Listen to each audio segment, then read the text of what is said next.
5 दिन, सिर्फ और सिर्फ 5 दिन, और 50 करोड़ का यानी 50 करोड़ का माउंटेन आपके सामने लाके खड़ा कर दिया। भाई ममूका ने ये एक बार फिर प्रूव कर दिया कि भाई age is just a number, असली गेम तो गुरु अब शुरू हुआ है।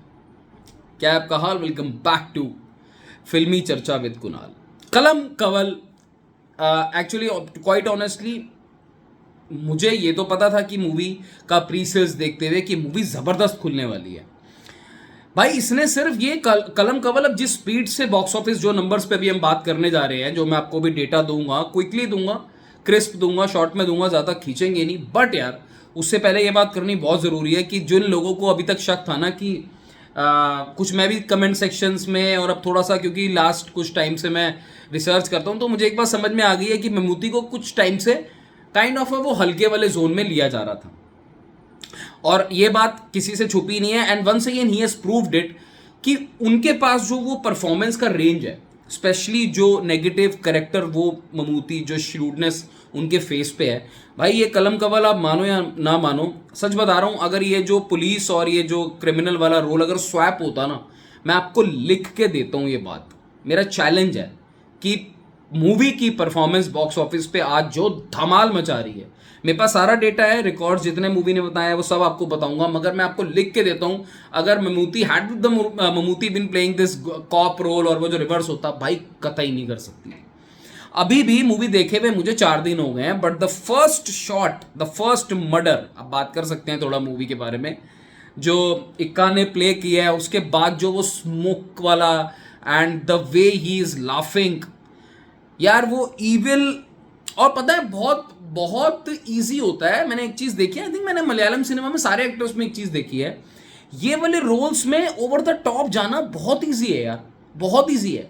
मगर आप जब वो वाली परफॉर्मेंस देखोगे, जब पूरी मूवी में फॉर दैट मैटर अगर परफॉर्मेंस देखोगे, तो एक सेकंड के लिए भी आपको ये नहीं लगेगा कि वो जो मर्डरर है वो ऐसे ही करता होगा। जो साइकोपैथ दिखाया ना, पागलपना जो दिखाया है, एक अंदर मारने का, वो जो कहते हैं ना, the biggest attraction is to kill human, वो चीज चेहरे पे दिखी है भाई।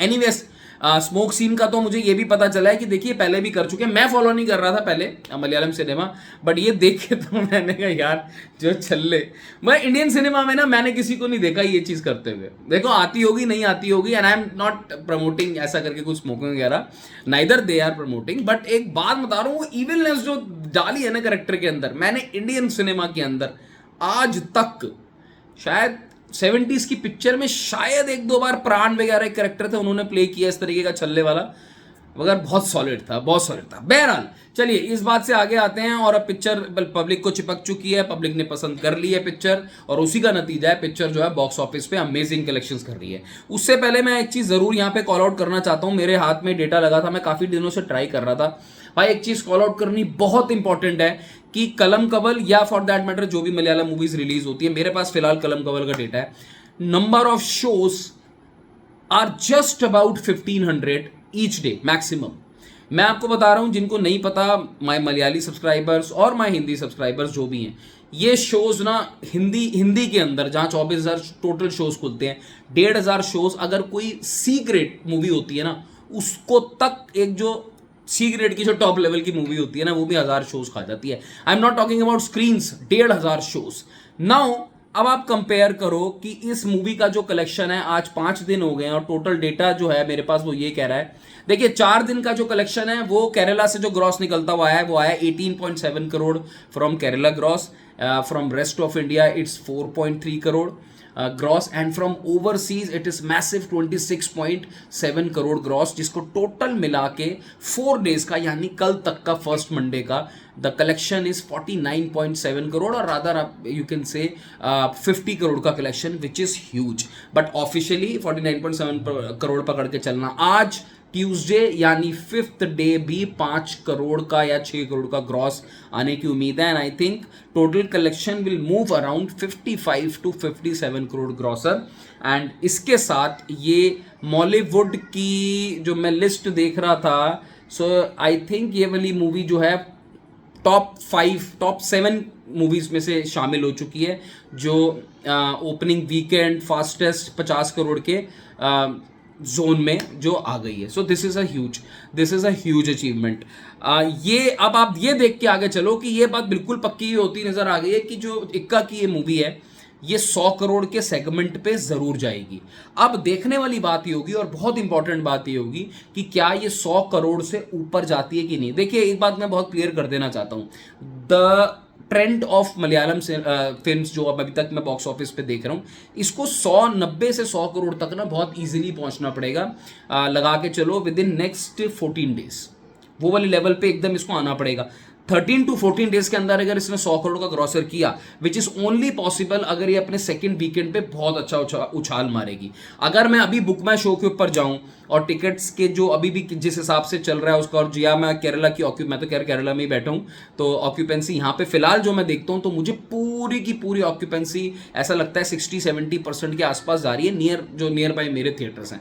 तो उम्मीद तो मुझे जरूर जगती है कि ये मूवी 100 करोड़ से ऊपर जाके कहीं 120-130 करोड़ ग्रॉसर जाएगी. लेकिन देखिए एक बात मैं पब्लिक को जरूर बोलना चाहूंगा, ये मूवी अगर लोग इतने पसंद कर रहे हैं, ये कलेक्शन का मतलब है कि लोगों को मूवी समझ में आ चुकी है, लोगों को इक्का का कैरेक्टर समझ में आ चुका है, लोगों को कहानी में इन्वेस्ट करने के लिए पैसे खर्च करके. अच्छा एक बात और है यार, यहाँ टिकट रेट्स बहुत सस्ती हैं, बहुत सस्ती टिकट रेट्स हैं. मतलब मैं दिल्ली के कंपैरिजन में भी, इवन फॉर मलयालम फिल्म्स अगर मैं दिल्ली में देखता हूँ तो कंपैरेटिवली महंगी है. यहाँ पे टिकट रेट सस्ती हैं. इसीलिए मैं हरदम एक बात बहुत जोर दे के और चीख चिल्ला के बोलता हूँ कि भाई शोज इनके पास कम है. टिकट रेट यार 150 रुपए की 150 रुपीज़ की टिकट है, मजाक नहीं है. उसके बाद ये लोग इतने कलेक्शन निकाल कर आते हैं, मतलब 100 करोड़, ये बहुत बड़ी बात है. मैं आपको बता रहा हूँ ये 100 करोड़ के इनकी ये जो मूवी, मान लो ये भी मूवी 100 करोड़ कर जाती है ना, इट इज ऑलमोस्ट कि आप लगा लो कोई हिंदी फिल्म या कोई बड़ी तेलुगु फिल्म या कोई बड़ी तमिल फिल्म 400-450 करोड़ का बिजनेस कर रही है, उतना तक रिटर्न है. बिजनेस एनालिसिस की जहां तक मैं बात करूं, आई डू बिलीव, मुझे एग्जैक्टली बजट तो नहीं पता, बट मुझे ऐसा लगता है कि इसका बजट जो मैंने मूवी देखी है, जिस हिसाब का मूवी का सेटअप था, it should not be more than 15 crore. इतना मेरा आइडिया, अगर किसी को पता है तो प्लीज कमेंट सेक्शन पे ठोक के जाना. तो कहां 15 करोड़ और कहां पे आप देखो 120-130 करोड़. फिलहाल जो हमारी प्रेडिक्शन है 120 तक रियलिस्टिक लेके रखते हैं. अगर 150 पहुंचे दैट इज ह्यूज. कुछ भी है. डिस्ट्रीब्यूटर को कितना फायदा हुआ, मेनी फोल्ड्स प्रोड्यूसर को फायदा हुआ. This is called real return on investment. और ये तभी आ सकता है जब आपके पास एक बढ़िया कहानी हो, एक सॉलिड परफॉर्मर हो और वो परफॉर्म करने वाला एक सुपरस्टार हो. ये कलेक्शन तभी आ सकता है. नहीं तो पीछे एको मूवी जो गई है, very nice movie, very well made movie, but वो कलेक्शन नहीं कर पाई. दैट मीन्स इक्का का स्टार जो इम्पैक्ट है, जो सुपरस्टार स्टेटस है, वो अब इम्पैक्ट में बॉक्स ऑफिस परफॉर्मेंस पे रिफ्लेक्ट कर रहा है. और मैं हर वक्त ये बात कहता हूं कि आपका जो स्टारडम है वो रिफ्लेक्ट भी तभी करेगा जब आपकी परफॉर्मेंस और आपकी जो पिक्चर या मूवी की जो कहानी है वो आपके जो लोगों को एक्सपेक्टेशन है उससे मैच भी करनी चाहिए. तभी लोगों का एक वो जो मिनिमम लेवल सेटिस्फेक्शन जो अचीव हो जाता है ना, फिर वो थोड़ा सा बिंदास हो जाते हैं. खैर आप अपनी कमेंट सेक्शन पे अपनी राय बताइए, आपको क्या लगता है. मेरे हिसाब से मुझे ऐसा लगता है कि बहुत टाइम बाद इक्का को, और आई थिंक ममूटी की कोई पिक्चर 100 करोड़ ग्रॉसर है भी नहीं. इफ आई एम रॉन्ग मुझे बता देना. इसको 100 करोड़ ग्रॉसर यार जरूर करवाओ. थिएटर में जाओ, मूवी देखो, एंजॉय करो, देन बताना उसके बाद आपको मूवी कैसी लगी. Don't wait for OTT. ठीक है, चलिए टेक केयर, मिलते हैं अगली वीडियो में. Bye bye.